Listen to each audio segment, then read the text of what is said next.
Okay, after all three of the T-harness's plugs have been plugged into the vehicle, and the vehicle's plugs plugged into the T-harness, you're ready to activate the system.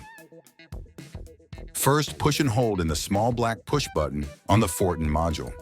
While still holding in the button, plug in just the harness's small black 4-pin plug. The LEDs on the module will begin flashing. When the LEDs on the module light up just red and blue, release the button. Now you can plug in the remaining 3 plugs to the module. The module is now activated and ready to be programmed to your vehicle. You're going to need 2 keys to your vehicle. Designate either one of your keys to be key number 1. Using the designated first key, turn the ignition on for either 3 seconds, 3 key chimes, or until the dash cluster security light turns off. Then turn the ignition off and remove the first key. Now within 5 seconds, insert the second key and do the same thing. Turn the ignition on for 3 seconds or 3 key chimes, or when the security indicator light on the dash cluster turns off, then turn the ignition off and remove the second key. Now go back to using the first key, and within another 5 seconds, turn the ignition on, but this time watch the LEDs on the module. The LEDs will flash both blue and red at the same time, 10 times, and then change to just flashing blue.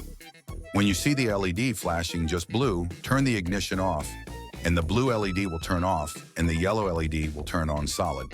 The system has now successfully programmed to the vehicle.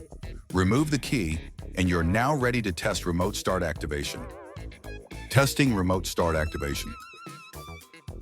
First, close all the vehicle's doors.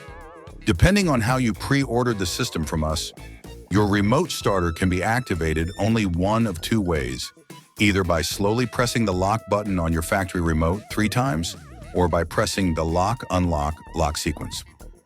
Once it remote starts, let it test run for at least 30 seconds. Then you can shut it down the same way you activated it, or by stepping on the vehicle's brake pedal. All right, you're all set.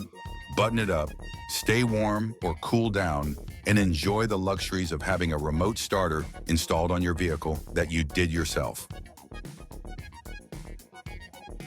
We thank you for your purchase of one of our remote starter systems, or if you're interested in purchasing one, there's a link below to place your order. And if you have any additional questions or technical issues, you can leave us a message in the comments below or use the contact information provided at the bottom of every page of your installation manual. Thanks again, and enjoy your new remote starter system.